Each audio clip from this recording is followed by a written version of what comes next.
Good morning, everybody. I'm Don Stewart, and welcome to another edition of Breaking News. Today is Saturday, the 19th day of July, 2025. And let me tell you, things are really heating up on this Sabbath day in Israel and in the Middle East. So let's get right to the stories. Israel accuses Hamas of foot dragging as sides await groups' reply to a softened ceasefire proposal. This from the Times of Israel.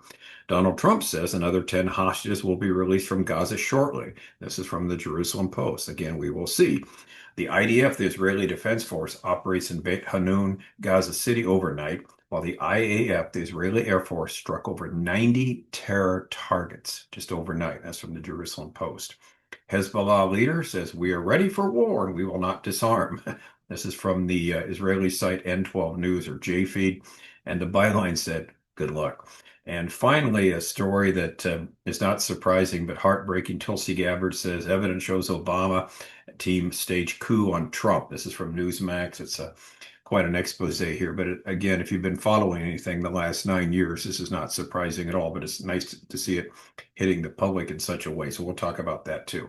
Now, we also going to have some special announcements about the direction of the ministry soon. I think you'll really like what we're doing. We're really changing some things here and adding some things and doing. I think you really appreciate what we end up doing. We'll be announcing it soon. And we know we're on the right track here because we've had spiritual battles galore. Yesterday, we're hoping to do a second edition of Breaking News, but there's no way on earth we could have done it. We had some really difficult circumstances. Fortunately, the Lord came through and kept the tragedy from happening, but we're very thankful. So we're thankful for your prayers. We'd appreciate if you keep praying for us, or if you haven't started praying for the ministry. The Lord's really blessing. As we mentioned, the people in Iran are using her material. Christians that are, fastest growing church in the world, like the CBN story recently, million people are becoming Christians in Iran. They need good, solid material because there's so much false doctrine out there. So please continue to pray for us, and we thank you for that support in your prayers. And again, we'll have some special announcements soon about the direction of our ministry. All right, let's get to the headlines.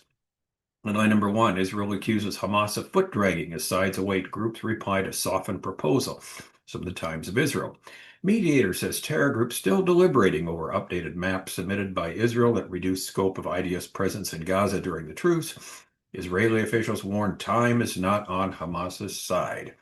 A senior Israeli official on Friday accused Hamas of dragging its feet, quote unquote, in the ongoing hostage negotiations in Doha as Jerusalem awaited the terror group's response to a softened Israeli proposal for the IDF's partial withdrawal from Gaza, which had mediators bullish about the chances for a deal. Israel is ready to see negotiations with Hamas through to the end, but the refusal and foot dragging are raising doubts about Hamas's seriousness, an Israeli official told reporters during a phone briefing regarding the status of the negotiations.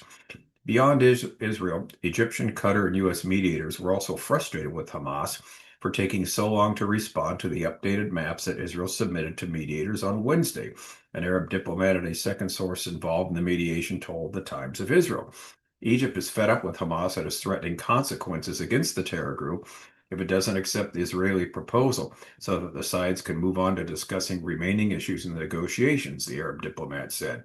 But after midnight Friday, Saturday, Hamas was still holding deliberations, leaving the mediators on hold. Despite the frustration with Hamas, the source involved in the mediation said the outstanding issues are surmountable and that a deal is still possible within days, perhaps toward the end of next week. The optimism was also expressed by Prime Minister Benjamin Netanyahu during his Friday phone call with Pope Leo against a backdrop of a deadly Israeli strike on Gaza's only Catholic church, according to Hebrew media reports. We didn't do this story. It was on the list. We just didn't get to it.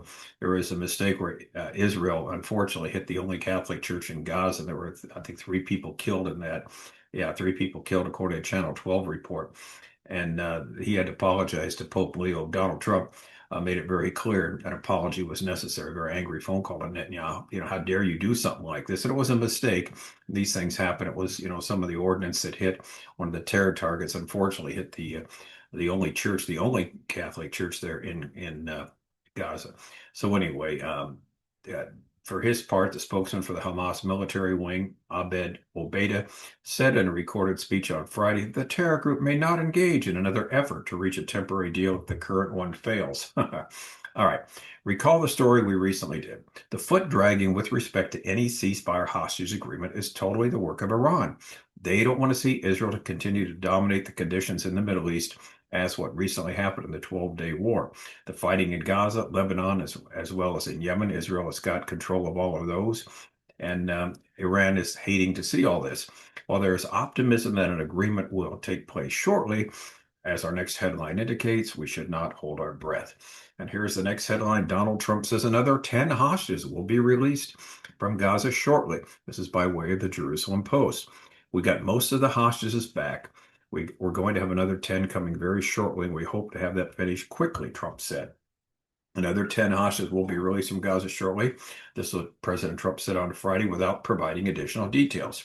He made the comment during a dinner with lawmakers at the White House, lauding the efforts of Special Envoy Steve Witkoff. Israeli and Hamas negotiators have been taking part in the latest round of ceasefire talks in Doha, that's in, of course, country of Qatar, since the 6th of July, discussing a U.S.-backed proposal for a 60-day ceasefire. We got most of the hostages back. We're going to get another 10 coming very shortly, and we hope to have that finished quickly, Trump said. He has made these repeated comments over the past several weeks. In other words, we've heard this before, haven't we? Suggesting a new hostage deal would soon be agreed upon. Hamas's Izz-ad-Din al-Qassam brigade spokesman said on Friday their group would not agree to an interim truce in the future if a ceasefire agreement was not reached during the ongoing negotiations, and accused Israel of intransigence. Okay, we've seen this movie before. A hostage ceasefire deal is imminent. We're told it's going to happen any moment, only to be scuttled by Hamas. So with respect to the latest possibility, we will believe it when we see it and not until. So we'll keep our eyes on this and keep praying for this situation.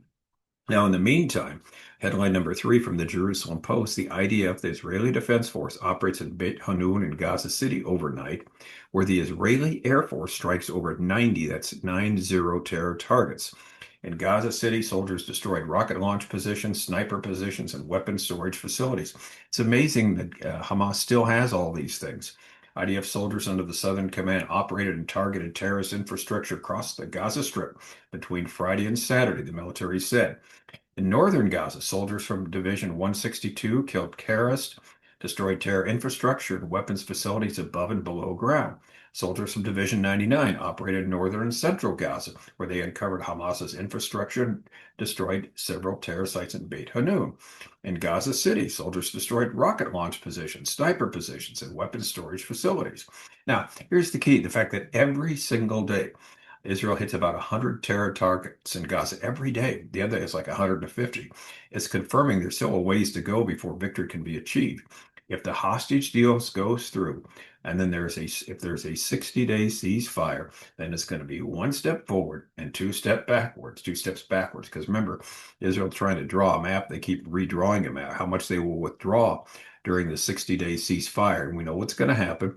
Hamas will come into these places that Israel has, taken over, reboot, get ready for the next round of action. So it's like we said, one step forward, two steps backwards. Yeah, they'll get 10 hostages released. But again, the fighting will, when it resumes after the 60 days, Hamas will be solidified in the positions that Israel spent so long and hard to get in these last several months. So anyway, that's where we're at right now. Now let's shift gears to Lebanon. The Hezbollah leader says we're ready for war and will not disarm. From N12 News, that's an Israeli site, Jfeed. Hezbollah leader Naim Qassam said today, Friday, in a defiant televised speech that Hezbollah will not give up its weapons to Israel or disarm so long as Israel represents any sort of threat, according to Khan News. Qassam also alleged that Israel, the United States, and ISIS controls Lebanon, and that Hezbollah is willing to sacrifice for the honored independence of Lebanon as long as we have breath, he said. He mocked the American efforts at ensuring Hezbollah disarmament, alleging that the U.S. is demanding Hezbollah disarm, while Israel may or may not hold up its end of the deal at its pleasure, especially about withdrawing from the outposts it holds in these Lebanese territory to keep an eye on Hezbollah. If you recall what happened when the ceasefire came into effect, it's been about 9 months now with Lebanon. Israel has still stayed in southern Lebanon with a number of outposts there because Hezbollah, of course, is not keeping their part of the deal. And so Hezbollah, again, this is just empty bragging or claims or empty braggadocio, whatever you want to call it, from Hezbollah. They've got hardly anything left. About 90% of the leaders have been taken out. So much of its infrastructure has been destroyed. Israel's in the territory there where these main terror tunnels were. And so Israel's done a great job there in Lebanon, but still, they're trying to regroup. And so we will continue to hear that as we continue to hear from Hamas. So again, on Israel's northern border with Lebanon, southern border with Hamas, they're still fighting and things going on. Now, this next story, the last one we're going to do, is deeply troubling. It is not surprising to any of us who've been following what's been going on in the USA over the past 10 years, but it's interesting. It's getting some traction, some headlines now. We'll see where it goes. Headline number 5, Tulsi Gabbard says evidence shows Obama and his team stage a coup on Trump. This is from Newsmax, and this is something we've known for 9 years. A lot of sites covered it, but never the major media course in the United States. Director of National Intelligence Tulsi Gabbard said on Friday that she was presenting overwhelming evidence to the Department of Justice that after President Donald Trump won his first election in 2016 against Hillary Clinton, then President Barack Obama and his national security team laid the groundwork for a years-long Russia-connected coup against Trump. She said, the issue I am raising is not a partisan issue in an announcement backed up by a highly redacted, declassified report posted online. It is one that concerns every American. The information we are releasing today clearly shows that there was a treasonous conspiracy in 2016 committed by officials at the highest level of our government.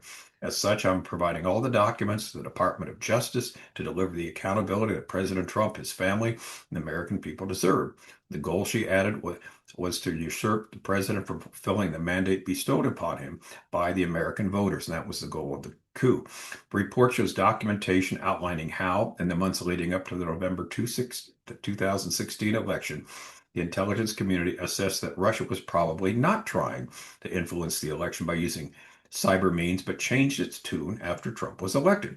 Gabbard said the documentation shows on a December 7, 2016, talking points were prepared for DNI James Clapper, stating that foreign adversaries did not use cyber attacks on election infrastructure to alter the U.S. presidential election outcome. 2 days later, on December 9th, Obama's White House called in several top National Security Council principals, including Clapper, John Brennan, Susan Rice, John Kerry, who once served in Vietnam, Loretta Lynch, Andrew McCabe, and others to discuss Russia.